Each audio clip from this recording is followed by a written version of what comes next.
This is the Fuel Sports Network.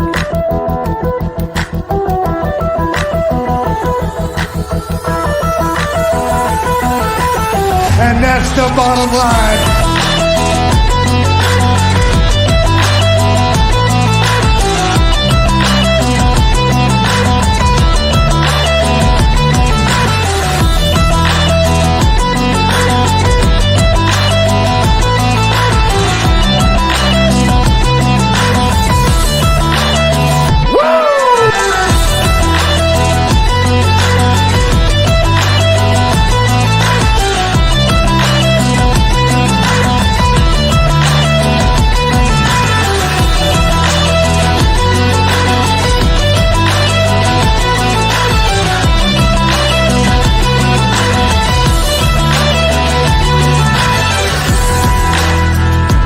You want a war? You're going to get one.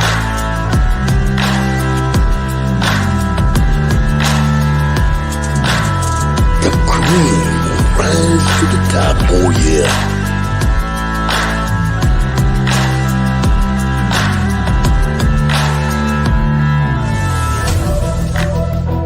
Now you want to get nuts? Come on, let's get nuts.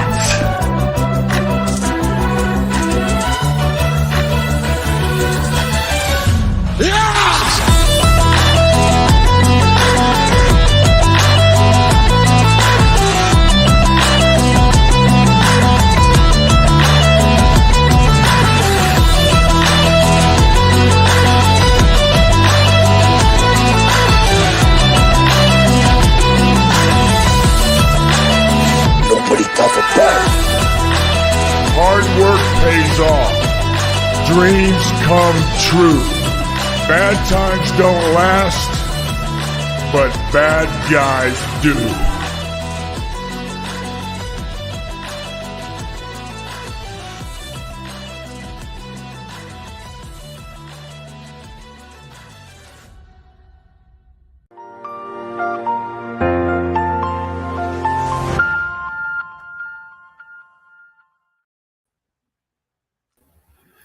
Good evening, everybody. Welcome to another exciting edition of The Bottom Line. It's been decided. We have our 4 teams. It's all proof in the pudding now. Now it's time to decide on how we jockey for position and what's important and what's not important. But before we get started, it's going to be me and Mike tonight. Eric and Brett, or Eric is dedicated to this coaching thing. I don't know. At some point in time, you think he'd hang it up, but he's still. And by the way, he did lose to my alma mater. It was a hard-fought 1-0 game, but it sounds like Eric's got a pretty quality team, and wish him the best of the luck again tonight. They got a pretty crazy schedule. They're playing 3 or 4 games a week, so. For high school baseball, that's pretty unheard of, but in Iowa, I guess that's the norm. So before we get started talking about the games, I wanted to just give one shout out that I want to show a little appreciation to Darius Shepard of the St. Louis Battlehawks. We had an Autism Speaks event at the Battle Dome yesterday for the St. Louis DC game. And we had our on-field experience, and I had my grandson, Colin, with me. And we got was a little late there from the tailgate, so we got put on the visiting side of the field for the on-the-field experience. And Darius Shepard saw from the other side of the field that I had my grandson on the other side, and he made a point of coming down on our end to sign a football for Colin and say a few words to him. And, he didn't have to do that. So that really meant a lot, not only to me, but to him. Organizations don't realize the power that the players have, especially with our young fans. And the rest of that game, Colin did nothing but stare at his football, look at that autograph, every time Darius Shepard come out to return a kickoff, return a punt, go out there on offense, he was pointing him out, and he was all excited about that was the football player that signed his football. And, I gave him, a little bit of background on Darius Shepard. He went to college at North Dakota, and he played college football with Christian Watson. I think everybody will know him. He's a wide receiver for the Green Bay Packers. Christian Watson's brother, Trey Watson, was a linebacker for the Battlehawks last year and a very dear friend of the show. So it's funny how paths cross and everything, but I just wanted to give another shout out to Darius that was really a cool gesture. I'll appreciate it. And I sure know Colin did. So let's bring in Mike now because we're going to start off with the first game. And, of course, it was probably the only game of the weekend that Mike really cared about. But let's take a look at the highlights of the game, and then we'll come back on the other end and we'll talk about it. Getting a chance to see some guys with NFL ties. Of course, Mike Nolan, former head coach of the... They're working from the shotgun. Over the middle. All the way into the end zone for the touchdown. Cole Hicatini at Michigan. This offensive line gives up the most sacks in the league.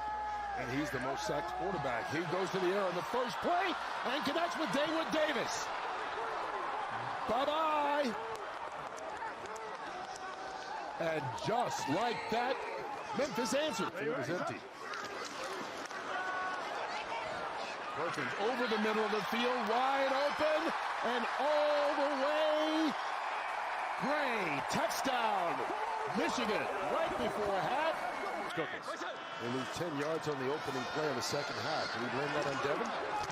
Here's Cookins going deep. Oh, what an adjustment and a catch by D. Anderson.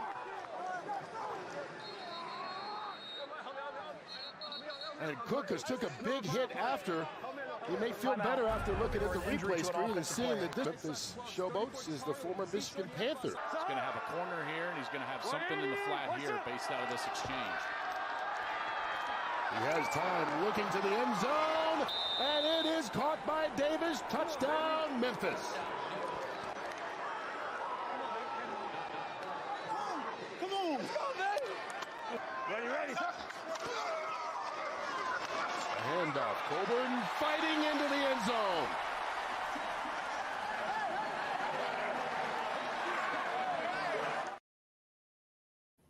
We really had an exciting weekend of games. All 4 games ended up being one-score games.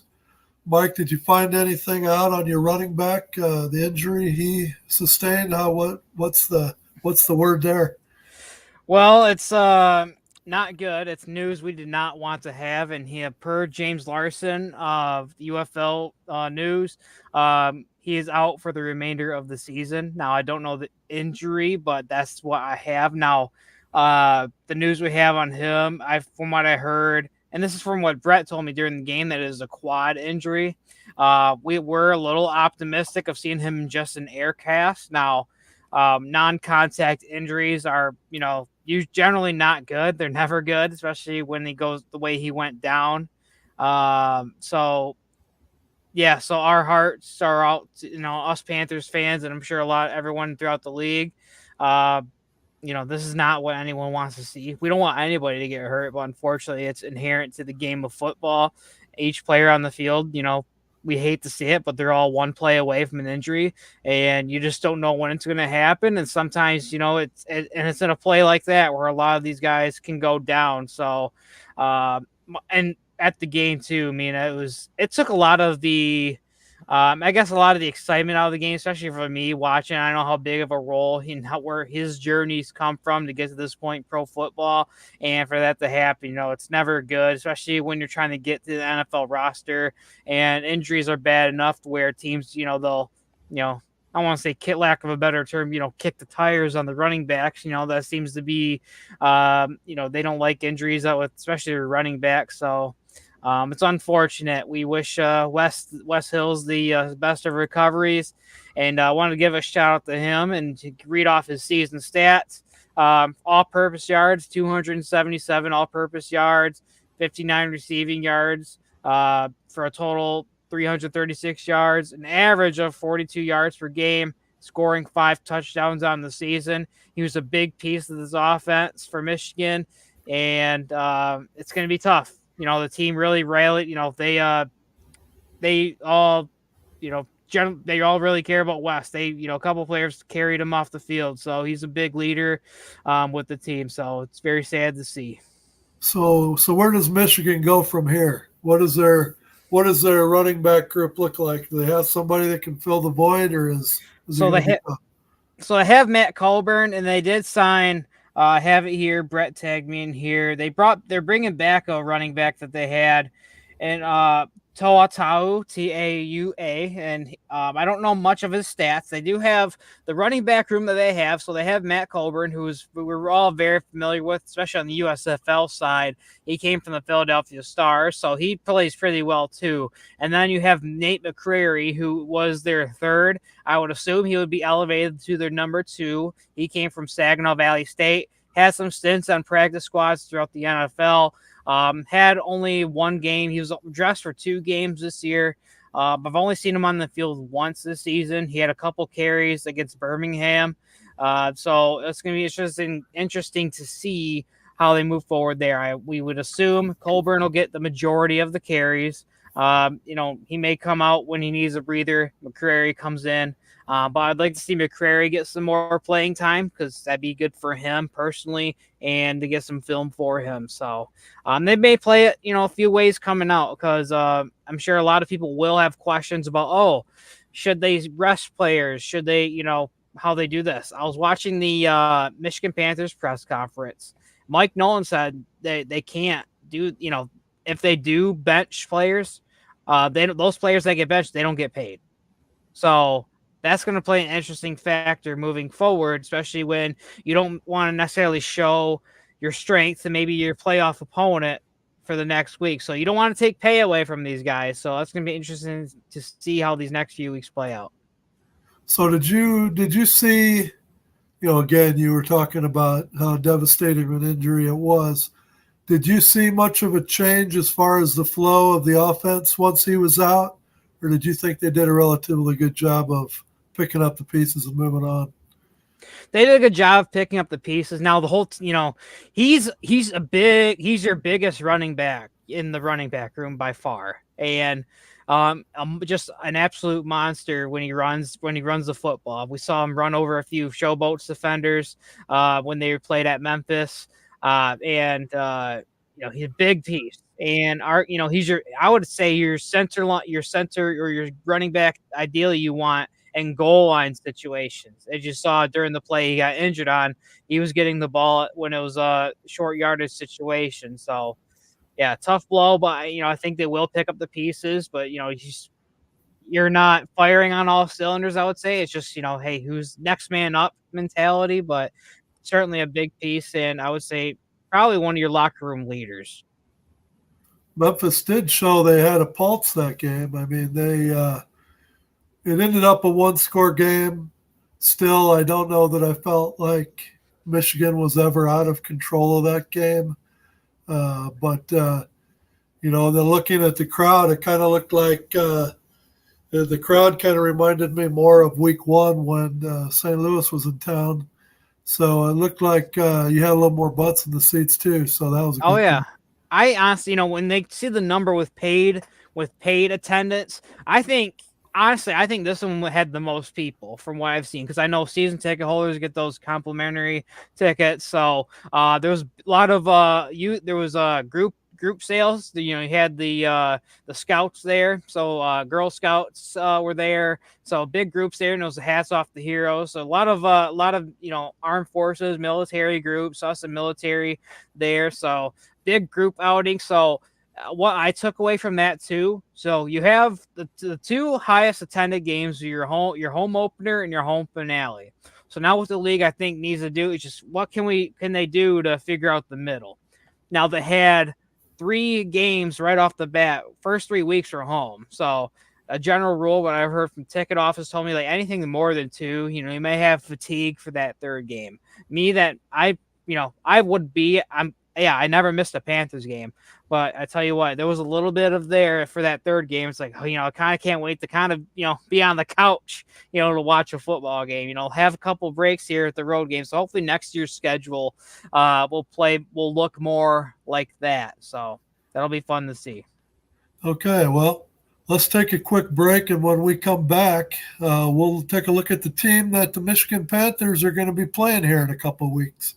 We'll be right back.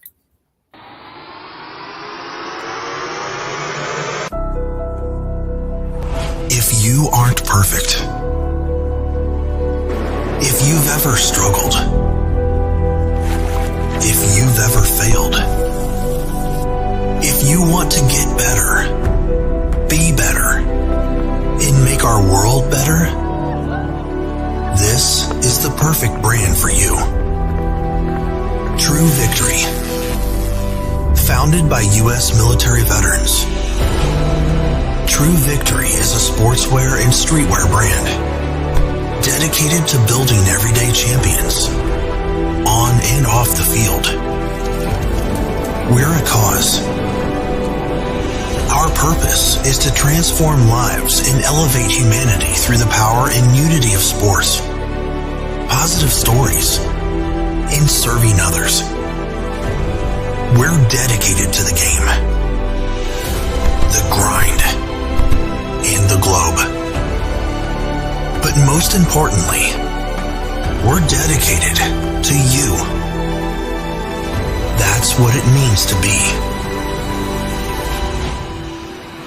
Always true.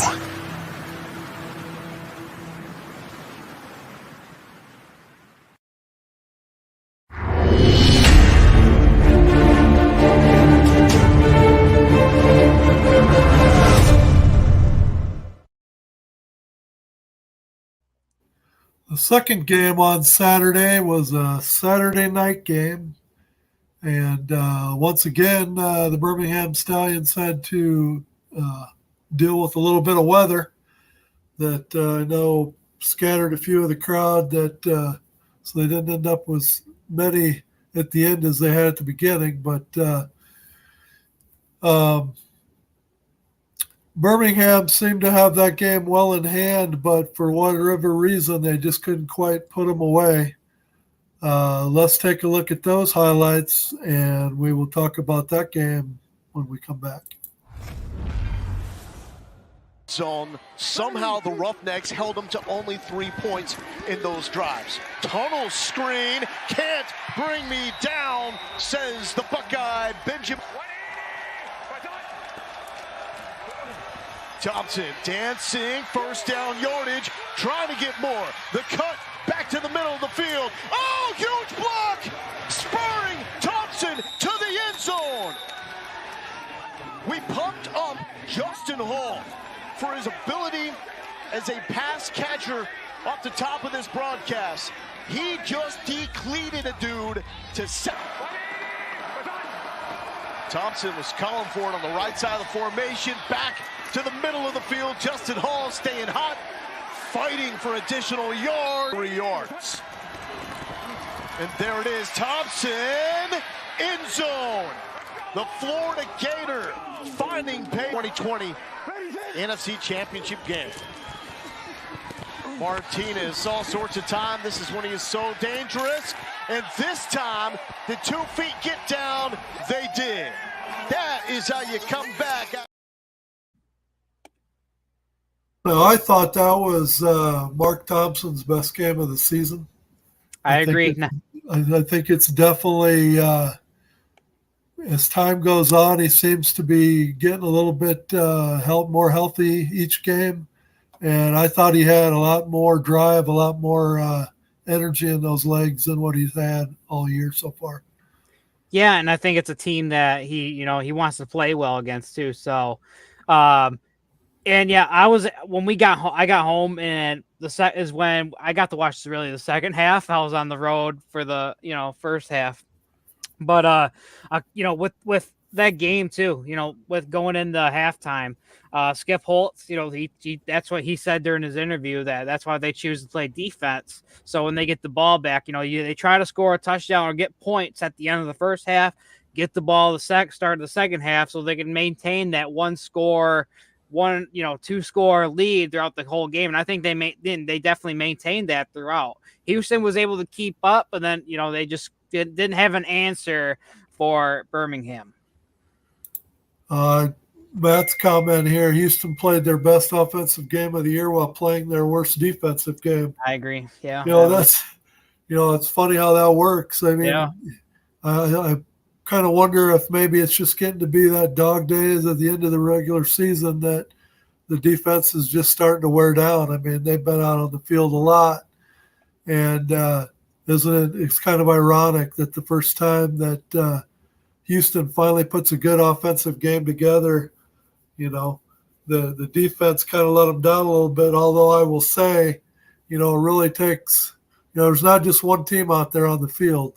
Birmingham's out there kind of helping Houston's defense look like they're struggling a bit too. So, and we've also seen the opposite of the Houston Roughnecks, where the defense would play outstanding and the offense would be just flat the entire game. So, hopefully, one of these games, hopefully, hey, just get them both playing here. So, it's good effort. I like this. The guys, the motivation. Hey, your film's your resume. So keep, that's your motivation, just keep going out there and playing as hard as you can. So when you get scouted, these teams are they're watching, as we saw reports that scouts are calling these teams about these players. So even though teams quit, don't, this is very important for these guys. So, and they know what's at stake too. Coaches keep them there and, keep that lingering over them that, hey, teams are watching. So if you want to get to that highest level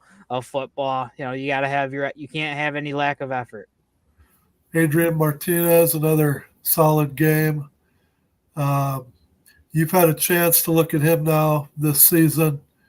Do you think he poses a threat, a real problem for the Michigan defense, or do you think that Michigan will have a plan for him? Well, they better have a plan, because that's what we saw week 2. He was able to run. This is when they had the 2 QB system where they started with Matt Corral, and then here comes Martinez, and he was able to carve up Michigan on the ground. So, but hey, that's why film study very important. So Mike Nolan, he's the defensive room for the Michigan Panthers. Hopefully they had enough and to dissect what Martinez has done. If there's similar teams with your similar style defensive front, they're a traditional 4-3. So hey, have your DNs have contained. And then, do you have a spy on him? So if you take away his runs, I think they have corners that can shut down these wide receivers. So that'll be the main thing. Stop them keep them from running, and then just, hey, make them throw it. I think they have the defensive backs that can do the job to shut down the passing game. As we said earlier, all 4 games didn't disappoint. They were all 1-score games. As Sabrina says here, none of the trap games disappointed. You look up and down the line, it had, there's Memphis and Michigan, trap game. Houston, Birmingham, trap game. Arlington, San Antonio, trap game. But yet all the teams that were supposed to won their games. I mean, they ended up being pretty close, but not without a little scare. Yeah. So you and I, we're on opposite ends of the fence going into week 9. And we'll go into week 9 in more detail later, but just to touch on it right now, we go into week 9 with totally different wants, because I'm sure you're hoping that San Antonio can put that first loss on Birmingham, and I'm kind of hoping that Birmingham can give San Antonio that one game loss that we need to go into Week 10 with not near as much on the line versus winner take all. I kind of like the idea of being able to not have Week 10 be for everything, but we do know it's not for everything because they're both in the playoffs. But I think I would rather have St. Louis San Antonio game in St. Louis, although St. Louis already has a victory under their belt in San Antonio. But how interesting that'll be too. So when you look at the week, just looking ahead to Week 10, San Antonio going into St. Louis, so maybe get a little lay of the land of the Dome before that playoff game. So get a little taste of the crowd. Okay, so we know what it's going to be like for this playoff game. So, and it's going to be, same thing with Michigan. So you've seen a lot of Battlehawks fans. They're on the Panthers side of things with the USFL side. You see a lot of Panthers versus Battlehawks. Now, Battlehawks fans already putting themselves. They already the tickets already punched for the UFL championship. So let's see. Well, they were supposed to beat the Panthers. That didn't go well. They were supposed to beat the Stallions. That didn't go well. So, well, it's kind of a measuring stick coming up that I'm wanting to see because it's St. Louis went to San Antonio and beat them in San Antonio. San Antonio didn't play that well that particular game. How much of that was St. Louis and how much of that was just them not playing well. I'm going to be looking at the Birmingham-San Antonio game to kind of get a feel for how San Antonio measures up against Birmingham. That's going to give me a good idea of, I don't know. San Antonio's went through a streak of not playing very good football, but this last week, I have to say I was against Arlington. Arlington was playing better, and San Antonio pretty much stuck it to them. But I'm so excited for this, how it plays out the way it is, because the more I think about it, the more that, hey, maybe they're going to try some plays, both these teams, and then go back to practice. Okay, this is how they reacted. This is how they adjusted. Because at the end of the day, football is a big chess game, right? So I think there's gonna be a lot of note taking for what's going on. Because I don't think you you want to, at the same time, you don't want to show your hand of what your strength is. You're gonna have some plays that are under wraps, I would assume, right? And you don't want to maybe show out there until the championship game, but there's gonna be I think there's gonna be some gamesmanship going on in Week 10. I'm so excited. I can't wait, but we still got Week 9 to cover, but that's gonna be a lot of fun. I think the whole league's gonna be watching very closely and, just kind of see who matches up well with who and what adjustments, us as Michigan Panthers fans, and I'm sure Birmingham as well. I have the most interest in the line of scrimmage. Our guys versus Birmingham. Let's see how they stack up. Michigan's got a big D line. Their offensive line, Birmingham, pretty stout as well. So let's take some notes here. I can't wait. Put your as a student of the game. I hope a lot of fans look at it that way too. Do some studying. Let's see how these teams match up here. Well, let's take a quick break, and when we come back, we will get into the St. Louis DC game.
I've got plenty to talk about in this game, so let's watch the highlights.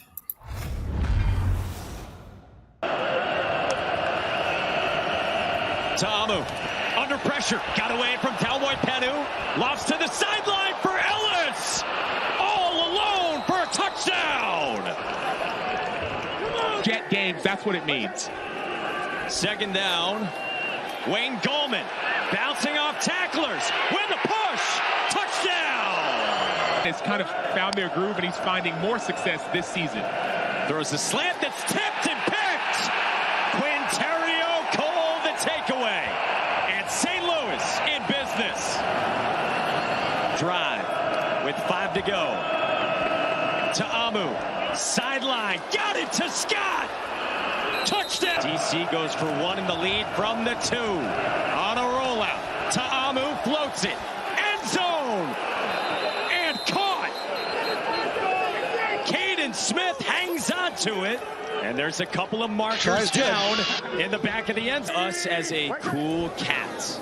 He's looked that way today. Fake the reverse, set up the screen. And Wayne Gallman's got it. He's got a lane. Gallman a cut. Wilkins, a give to Gallman. Touchdown. St. Louis leads for Reggie Barlow. Pressure comes. Ta'amu goes down. Willie Harvey again. Ta'amu trying to save a season. McClendon steps up, rolls out, and throws short of the sticks.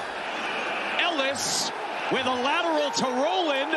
Ball alive, and McClendon falls on it near the sideline. St. Louis gets the stop and is on its way to the playoffs.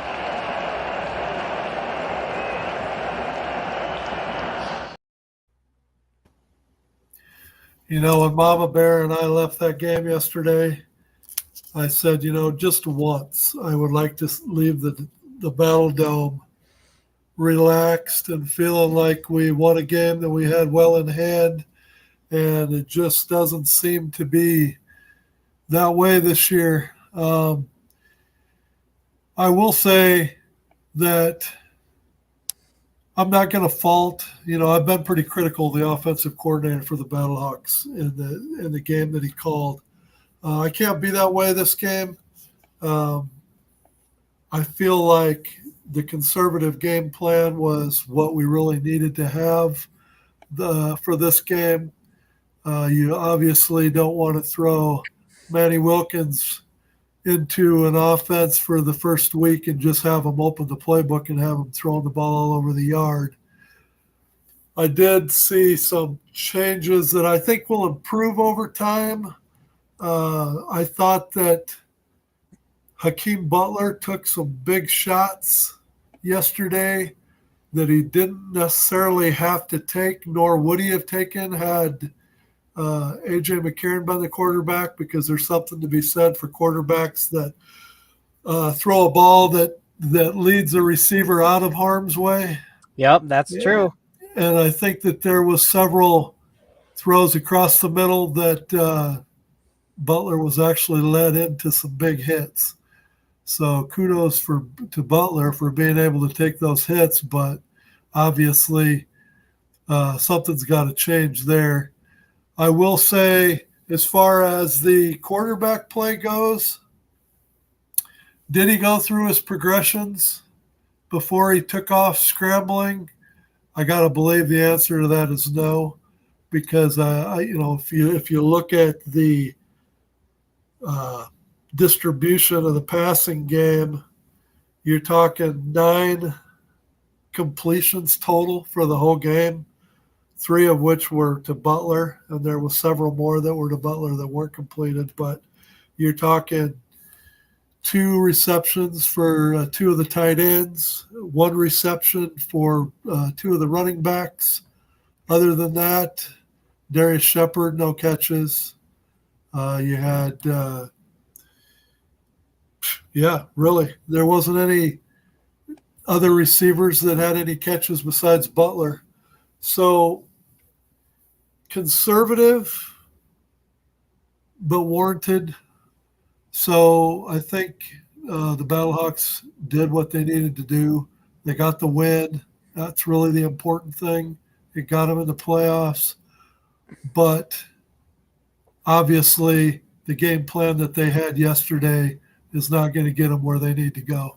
And then too, Mike, and when you talk about the receiver distribution, and with backups, how much time during practice did he get for the reps? You got to build some chemistry with these guys, and it's a very limited practice window that these guys have. You obviously, you start AJ getting majority reps. So, but can't remember when we had this news, Ed, when AJ was officially ruled out as the starter. Was that the beginning? Was there? They practiced 3 to 4 times during the week. I don't know. Can't remember if we got that at the beginning of the week. When that's just it. There doesn't seem to be any. There doesn't seem to be a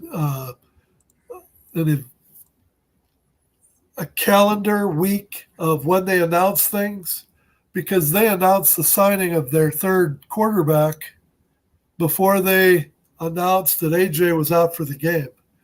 So ultimately, I was trying to find out, can you have 4 quarterbacks on a roster, 4 active quarterbacks on a roster in the UFL? Because they announced the signing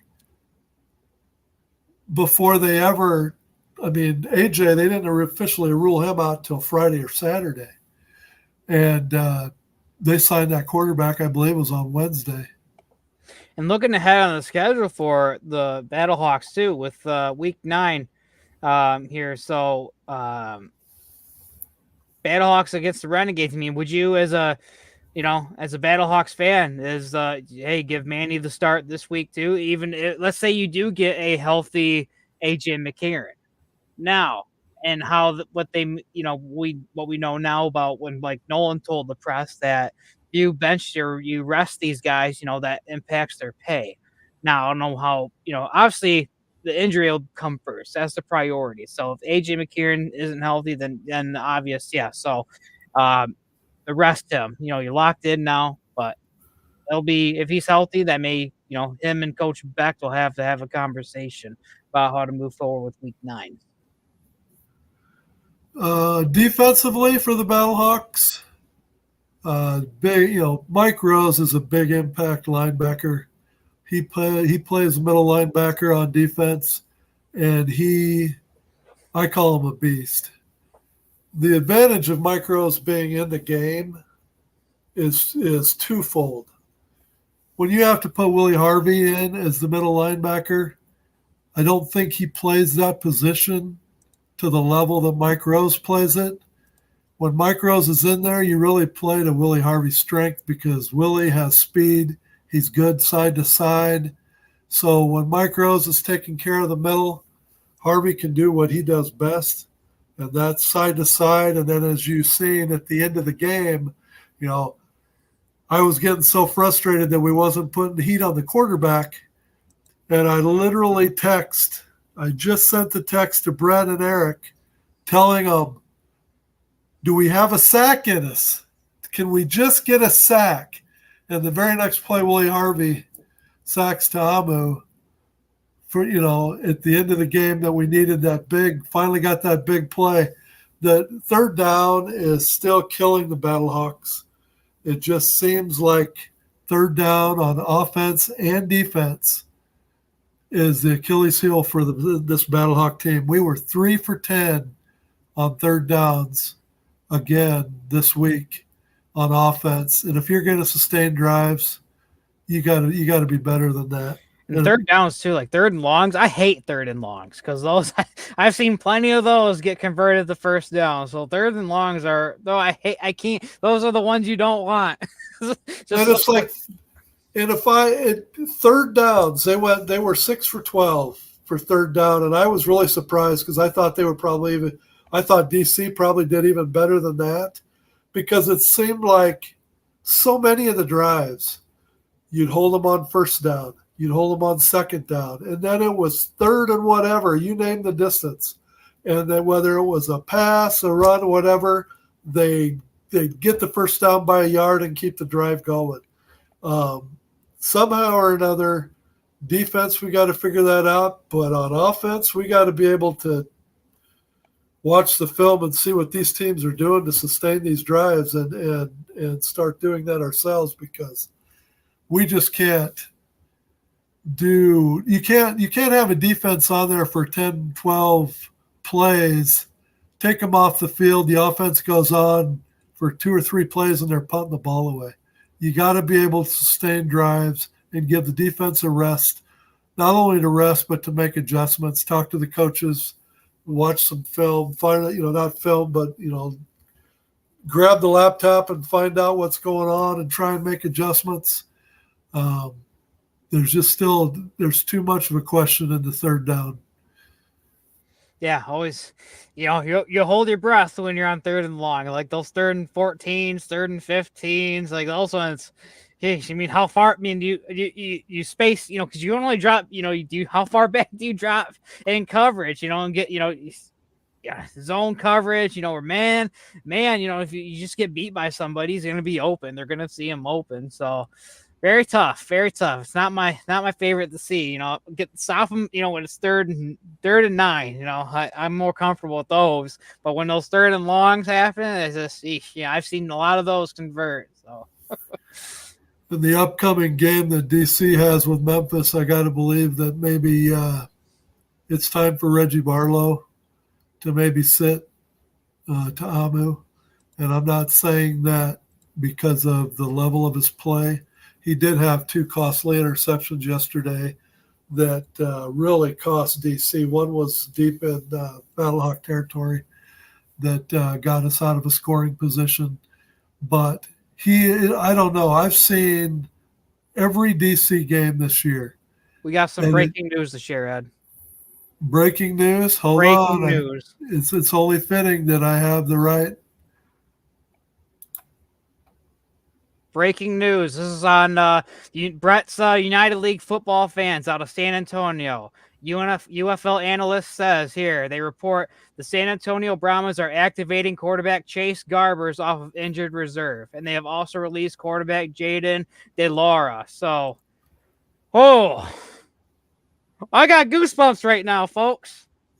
Whoa. Well, last week I told you guys that I thought he was coming back, and you guys all said he was out for the season. So I've been vindicated. Oh, boy. I've been vindicated. Oh. So if you're a San Antonio fan. They're doing cartwheels right now.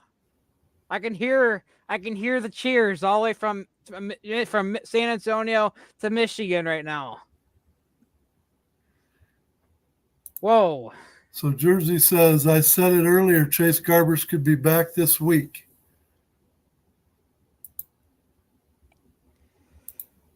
And Matt says, game changer. So now we talk about the air raid offense that we saw that dismantled DC. That hot offense, AJ Smith calling those plays.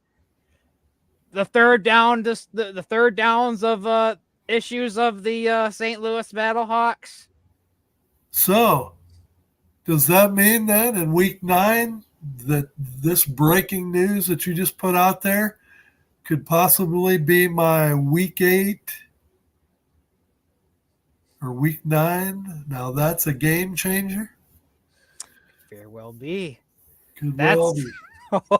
So, I don't see them playing. I think they keep him under wraps until I don't think they do. I don't think they play him in the regular season. I think he may come out. I think it's playoffs where you would see him take the field. Now, do you want to get him? Now, this is something that if he's ready for that week 10 game, do you want him out? You want to shake the rust off? Do you have him out there? There's plenty of ways to play this if you're San Antonio here. So viewers, feel free to chime in here on how you play this if you're San Antonio. Well, that adds to our discussion. What I sent out this morning, asking everybody what's more important, a home playoff game or resting players. So let's go to a break. And when we come back, we'll get into the last game of the week, and we'll talk more about San Antonio. We'll be right back. Same great taste.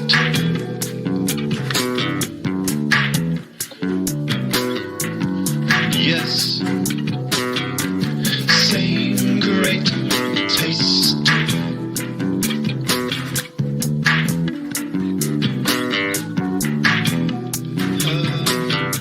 Same great taste.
So before we get into this big San Antonio discussion with what we now know as breaking news, let's take a look at the highlights. Renegades. The Brahmas with a lot to play for today. Keeping their eyes on the front. Has been dominated. Second and 7. Dormany over the air to the first shot. Checks it down to McFarland. And McFarland, there's that explosion. McFarland down the sideline. A blocker in front. And McFarland will take it all the way in. The Brahmas touchdown. What a start for San Antonio. Second and 12 with McFarland motioning out of the backfield. He'll receive the pass over the middle. McFarland breaking tackles. What a move. Has got the speed. He's got his second touchdown today.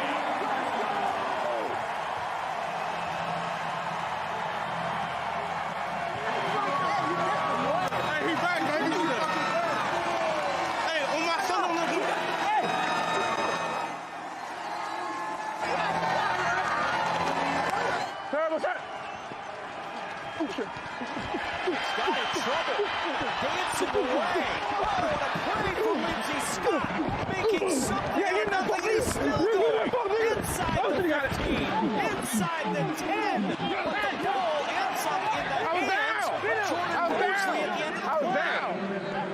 I was down. Was he down? I was down. You know you I was down. Hey, look at the move though, gang. Now you was fine. Hey, Terrible, sit up. Smith in motion out of the backfield. Perez looking for 6 in the back of the end zone. Canella secures it. Touchdown Renegades.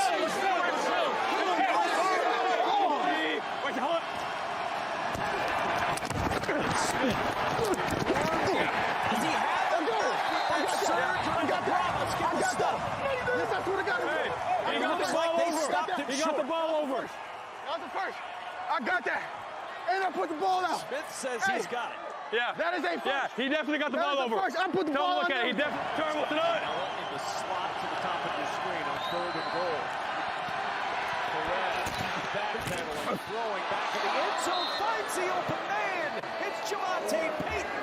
And the Renegades put 6 on the board. Keep the football. Terrible tonight. Perez needs the 40. Pressure cut. Steps away. In trouble. Sacked. Brahmas are going to the playoffs.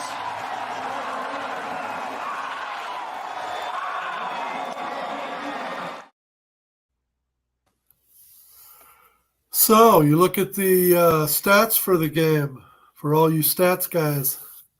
Normandy, 17 for 25, 320 yards and 2 touchdowns. A rating of 201.9. I didn't even know it went that high. That's that air raid passing attack. So therein lies the question.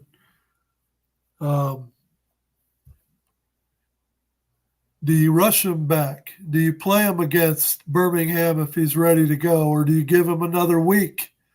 And I wouldn't say throw Normandy to the dogs, but if San Antonio wants to have a home playoff game, week 9 is huge, because if the Battlehawks are able to beat the Renegades in week 9, the best San Antonio can do is, even if they beat the Battlehawks, it would come down to points. And I got to believe that St. Louis has probably got about every tiebreaker there is against San Antonio. So it really comes down to San Antonio. If they want a home playoff game, they've got to beat Birmingham. Well, I would say my 2 cents here on this, with what you mentioned too about all the different tiebreakers and things that are leveraged in favor of St. Louis, I think you just prep Garbers, everything, and only on St. Louis. We saw what the Birmingham, that's why AJ McCarron's sideline. Who knows, could that happen against the Stallions? They have a monster defensive front. And he's just coming back off of an injury. And I believe an ankle injury for Chase Garbers. Kind of was something, I think something similar to what AJ had. I believe so. I don't know 100% for sure. I'm sure there's someone in the regardless though, and I would say Quentin Normandy for the Stallions. And then, I would prep Chase just so you can get a feel for what the Battlehawks are doing, and then depending on how the game goes. That's the big difference in week 9. St. Louis can lose in week 9 and still take care of business in week 10 and get the home field for the playoff game.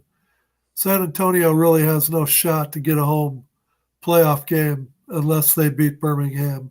So there is the question of the day. If Garbers is able to go, do you play him, or do you look big picture to the playoffs and make the decision that, you know what, maybe playing on the road isn't half bad as long as we got a healthy Chase Garber? So, you make the call. Jersey here says the reason I say don't rush him back is because it was a wrist injury on his throwing arm. Matt comes back and says, you play Garbers. So, that's why opinions are opinions, because everybody's got one. And I'm not going to say what I would rather have them do because, The only one that matters is what's old Wade Phillips want to do. So that's the big decision. So he knows he's been around the game. He's been around these situations for a lot of years. So another player that was impressive for San Antonio. How about McFarland? Did he look fast? He did, rushing the football. He didn't really do much from a rushing standpoint, 9 carries, 18 yards. But receiving, he had 3 catches for 118. So he had 2 touchdowns. So he's definitely been a spark.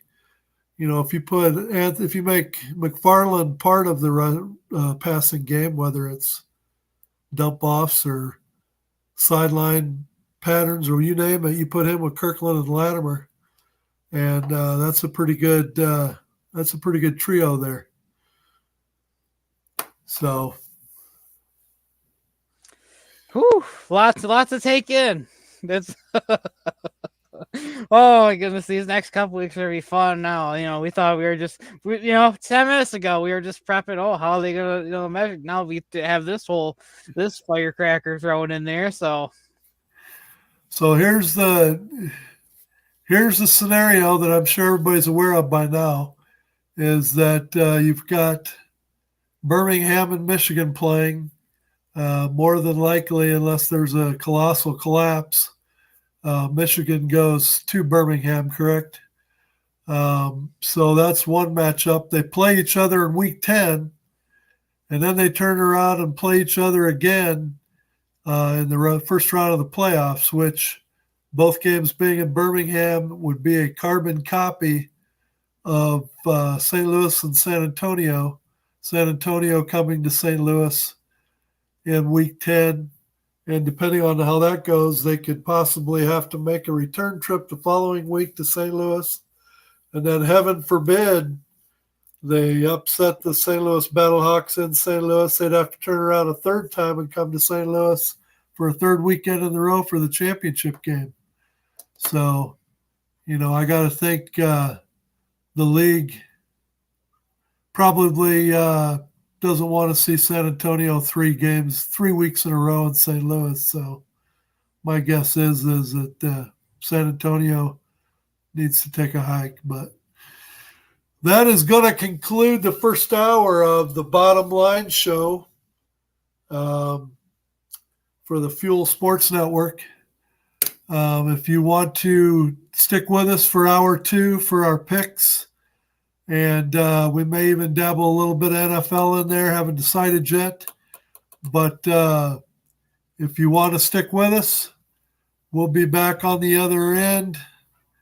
If not, have a good rest of your week. And we got week 9 coming up. So let's take a little break. And when we come back, we'll be here for hour 2.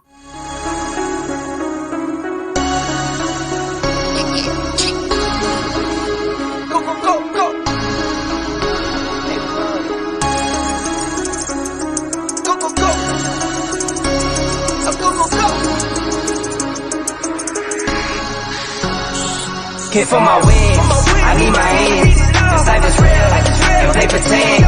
Came off the bench, I get it in, I get it in, I get it in. Hit for my wins, I need my hands. This life is real, and play pretend. Came off the bench, I get it in, I get it in, I get it in. I'm on my job, I get it done, but you should know that.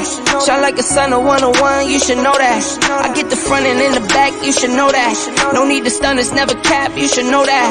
All I know, 10 toes, never fold, bang roll, on the go, ice wall, ice wall, ice wall.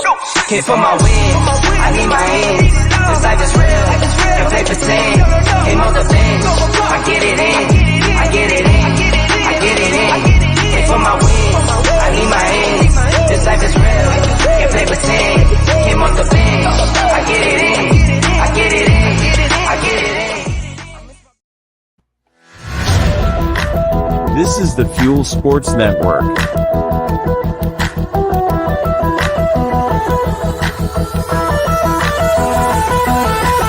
And that's the bottom line.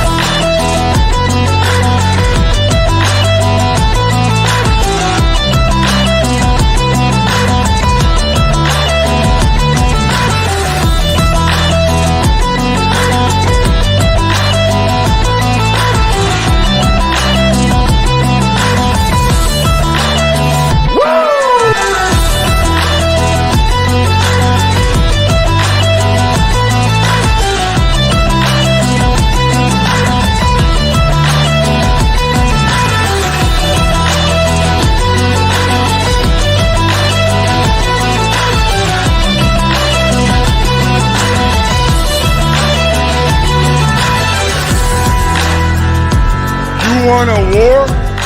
You're going to get one.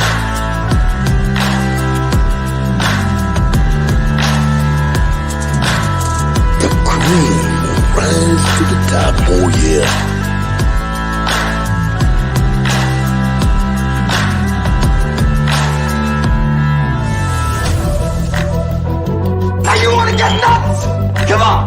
Let's get nuts.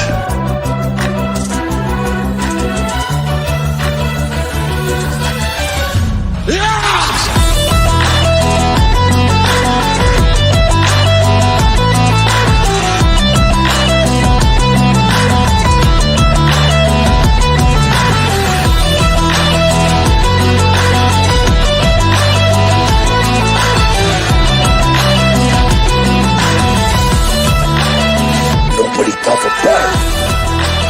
Hard work pays off. Dreams come true. Bad times don't last, but bad guys do.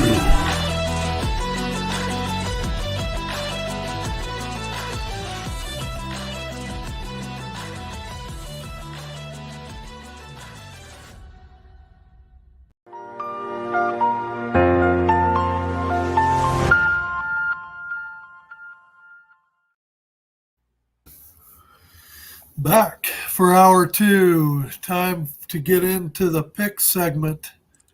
Last week was a pretty good week for everybody involved.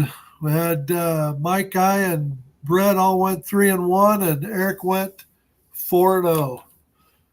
So season, I'm 22-10. Eric is 24-8, and Brett's back to 500 at 16-16. We've had Mike on. We've had Mike on enough that we probably should have been keeping track of his, because he's had quite a few 3-1s. He probably would have been pretty respectable if we'd had a total on him. I didn't even keep track either. I'm just making picks and watching the game. So, first game on Saturday, 11 a.m. ABC. Another one of those 11 a.m. games. Holy God. 12 o'clock Eastern time. 11 o'clock for this region that matters. So we've got St. Louis at Arlington. So what kind of an Arlington team are we going to see?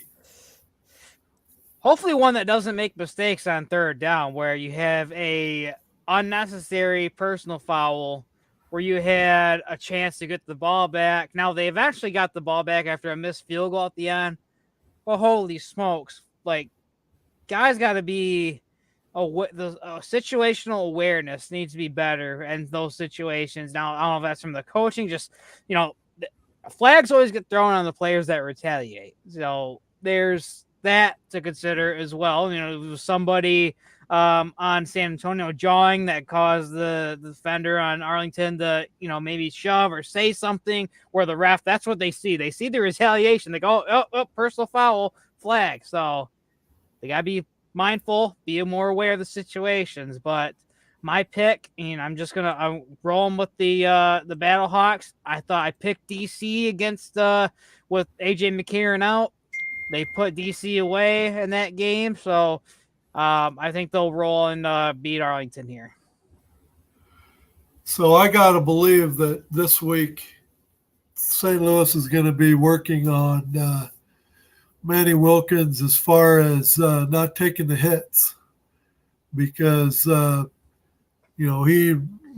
rushed the ball. He had 12 rushes, but a lot of those he had an opportunity to get down, and he chose not to, and he took some big hits himself.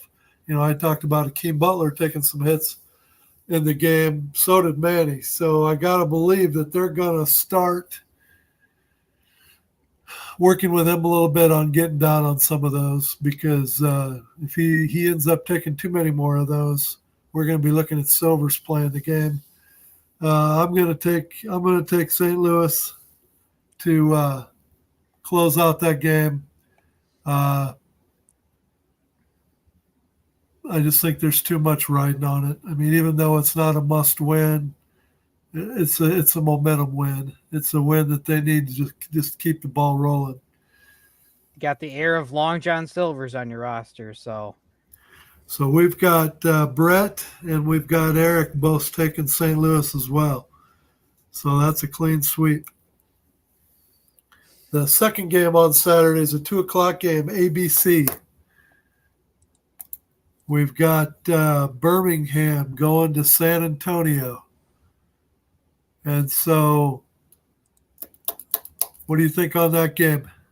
Well, and with obviously with the news of Chase Garbers, a lot of unknowns here how they're going to go about it. But I think the Stallions keep rolling, and I think the stampede of Stallions, they keep running. They're in full stride. So I will continue with making that pick until I see something that gives that is a threat to them.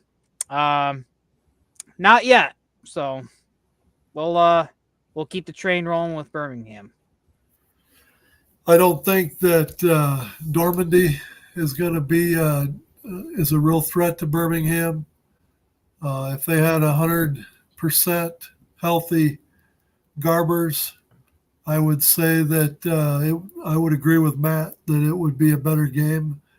But I think that Birmingham is going to win this game, and I don't necessarily think it'll be.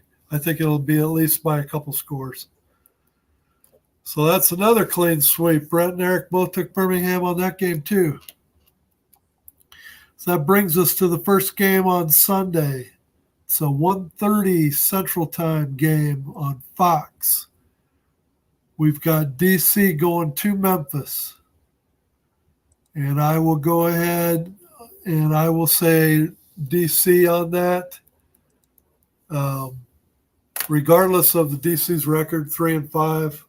I don't know, call me crazy, but I look at DC and I still see a quality team. I just think that they're a better team than they've shown. I think that Tahamu is a better quarterback than what he's shown. I don't know if it's an offensive line situation or what, but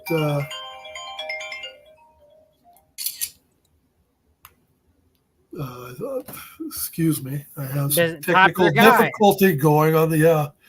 You would think some people know that I have a show going on right now. Well, probably because you're probably getting always... after the Garbers news. Yeah, is that true? Is that really true? You need to have a State of the Union with the address the Battlehawks Nation right now. Yeah, Matt comments on the number of injuries. Yeah, I mean we could talk injuries on every team right now. I'm gonna go on a limb and what I saw, I saw a Memphis team that was hungry against Michigan. And what I saw against DC, I mean, the play was kind of sloppy, especially at the end there.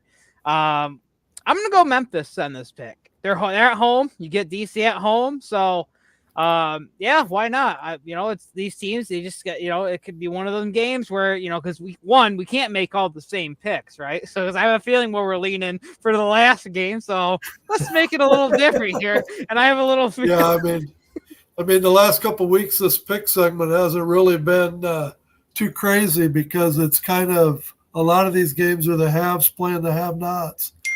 So it's pretty easy picks. But it was that one week where I was the only one to pick Houston. Who did they play? They beat who's their? I don't even know their. You took them for their only win of the season. Yeah, yeah. So yeah. I mean, I like the there's times where I like to go against the grain. So I'll go Memphis here. And so we have one of those great regional games going on where we've got two games on at the same time. Well, Fox yep, go ahead. No, go ahead. Well, it's Memorial Weekend, 2:30. We're getting right in. Fox has So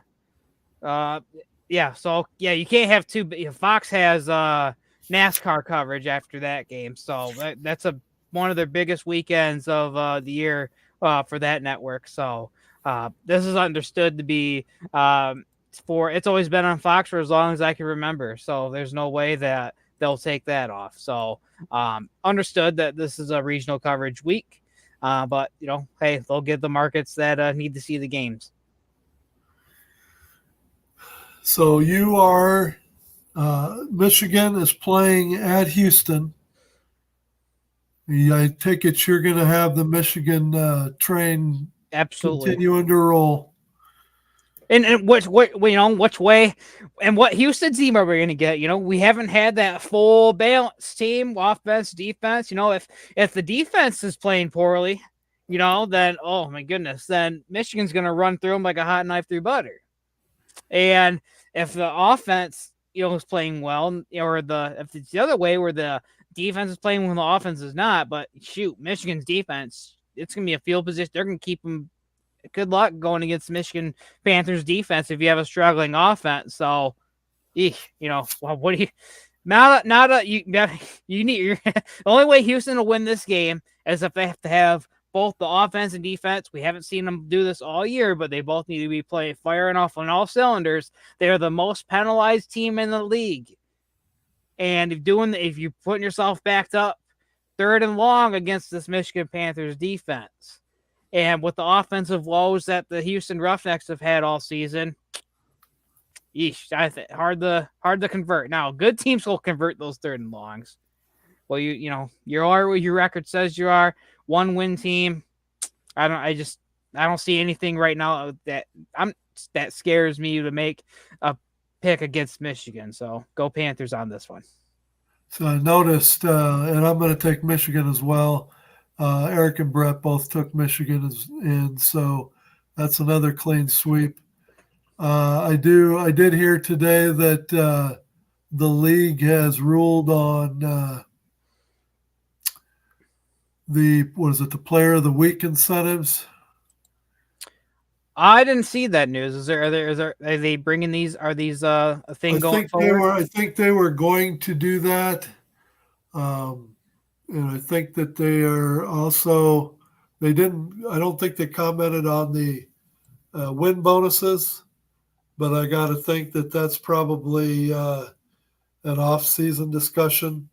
Hopefully this is the first domino of it coming back. I'd like to see a little bit, get some more money, if it's just a few $1,000s, for the win bonuses, bring these back to the put it, for the players. So, because, you don't want to see your pro athletes having to have 2 incomes. You want to have them, to be able to be comfortable throughout as they prep for their playing career. So, and it kind of reminds me too, like with the, back in the 80s too, there'd be like, when some of the 49ers players against the Bengals, I remember watching the broadcast on YouTube.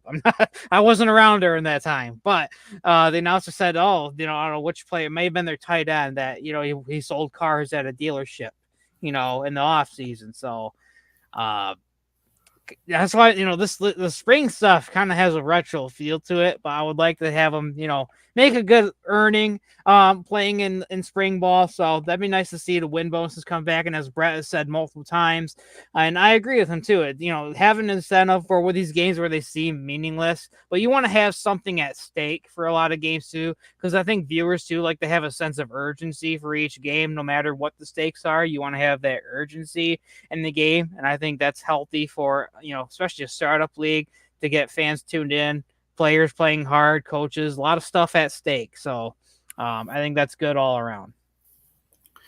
So before we get started, I know that there was a article that come out today that mentioned the 2025 season.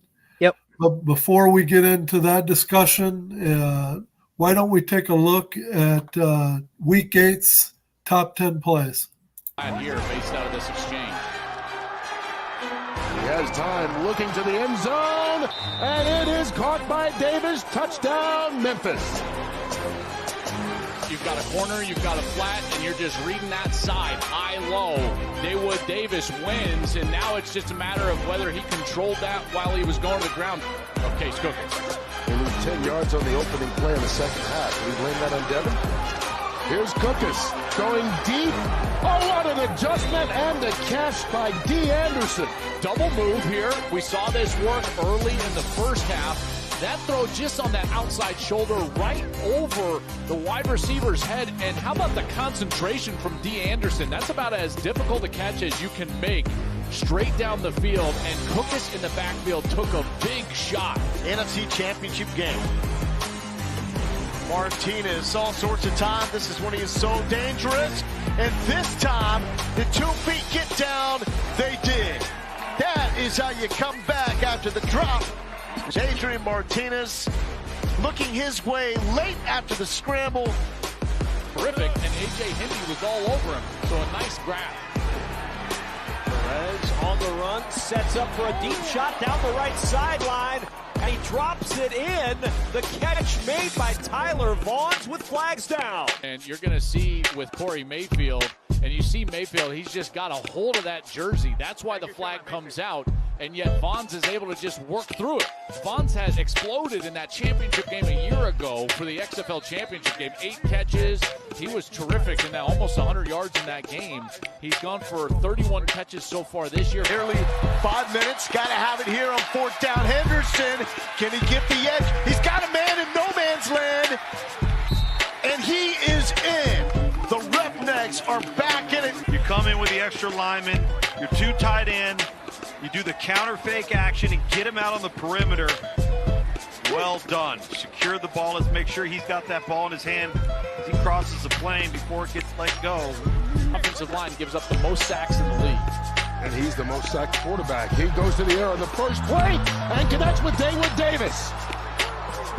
Bye-bye.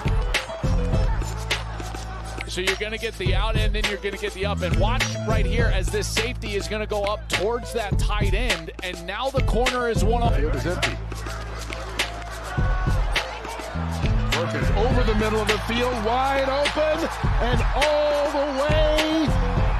Gray, touchdown, Michigan, right before half. So this is why I was talking about the middle of the field. They're going to be wide like that. You've got to exploit the linebackers who were low. And with low linebackers, 2 high safeties, Anthony Butler, number 50, he cannot defend the middle of the field. So as soon as you get over him, Gray is right there, and that's a beautiful throw. A great job by Bryce Perkins, on time and on target. And that ball out in front of the face of Gray allows him to run through it.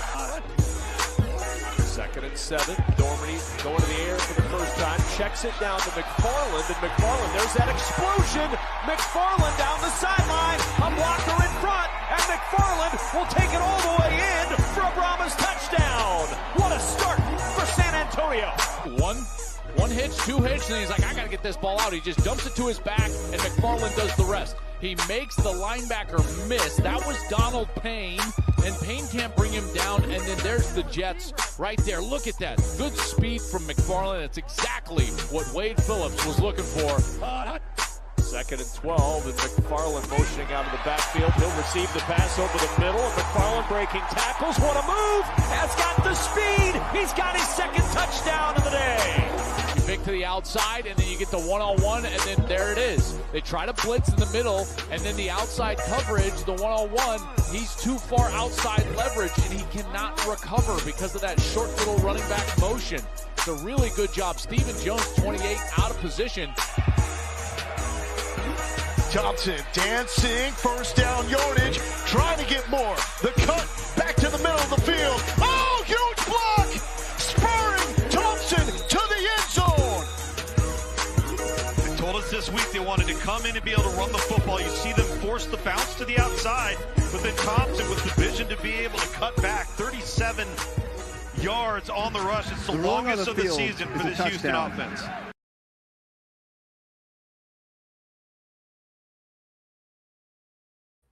Good for Mark to get on Mark Thompson to be on that number 1 play.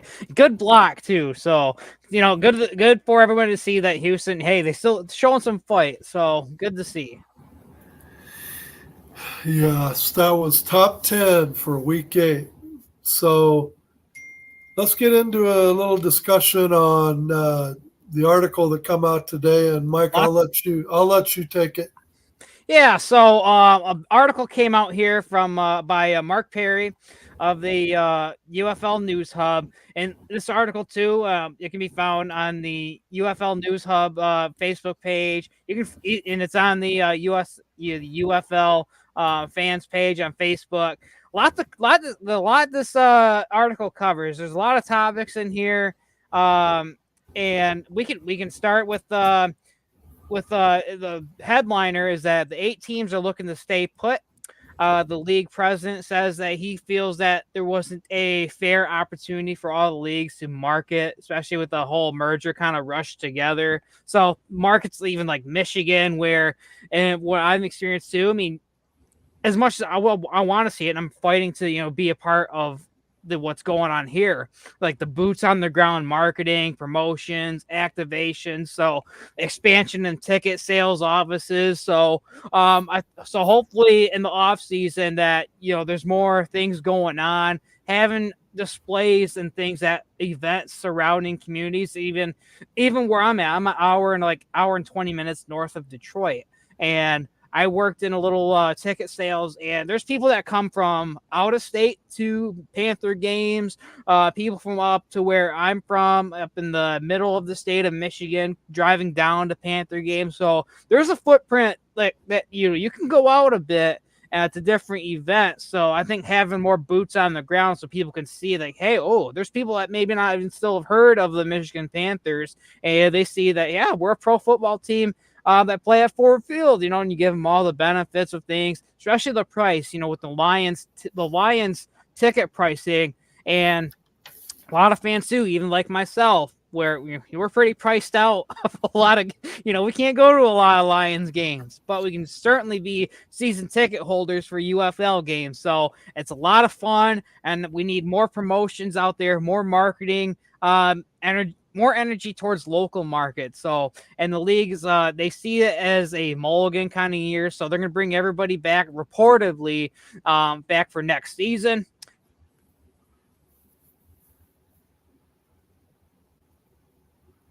So Mike froze on us, but the only thing I would say to that is, for 2 years in a row now, the big argument for ticket sales has been marketing. And, as they talk about marketing for the 2025 season, at this point, I will just say that I will believe that part of it when I see it, because I haven't seen much of a commitment to marketing, at least for the last 2 years. So I know they had talked about expansion to 10 teams. I tend to believe that, yes, that they will stick with the 8. I find it hard to imagine that they're going to go with with additional markets until they can get the 8 that are currently in place profitable. And again, I still say that before you can talk expansion, you gotta have private ownership, and I don't think the league is near at a place right now where you can even talk private. Well, you can talk private ownership. In fact, when I saw Tom Brady at Michigan yesterday on the sidelines, not yesterday, it was on Saturday. When I saw him roaming the sidelines, I thought, there would be private ownership for the Michigan Panthers, but then again, you start thinking about as a private owner, you don't want to buy something that's hemorrhaging money either. So, unless they can show the recipe for making this league profitable or how they can become profitable, I've been a part of a ton of acquisitions in my day. And you don't necessarily plan on making money in year 1. You don't even plan on making money in year 2. But by the time you get to year 3, year 4, you've got to have it figured out, and you got to start making some money. And so I got to believe that private ownership is probably still a stretch. So how do you keep the league from losing so much money? And a reason why, do I know that they're losing a lot of money? No, I don't know that they're losing a lot of money. But like I had talked about earlier, when say you're a Seattle franchise and you got a hub in Arlington or even DC, say DC. And instead of having your team practicing and sleeping and eating in DC, you have them in Arlington and you're flying to DC to play your home game. You're staying in a hotel, and then you're flying back, and this is all charter flights, mind you. And so until this hub thing gets figured out, and until they start having the teams play in their home markets and they can figure out a way to make that profitable, I don't know how they are ever going to get to a point of private ownership, but they need to figure it out and get there fast, because I don't know how many restarts we got left in spring football. Mike must be having big time technical difficulty because he had to bug out, and I'm not seeing him jump back on. So let's go to a break. And when we come back, we will see if he is back. If not, then maybe we'll call it a wrap for this week. We'll be right back.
It's time I get in the game, forget the money and fame. Stay ready, making sure that they'll remember my name. I got a hunger inside when the numbers are tied. Yo, I'ma turn it up a level, never will be denied.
Oh, you gotta love technology. Say, Mike is not able to rejoin us. We're kind of at a good stopping point for this week. We'll wait and get into the NFL next week. Hopefully I can get some of the team back together. Until then, have the great rest of your week. And go Birmingham. And we'll see you again next Monday. Have a good rest of the week, everybody.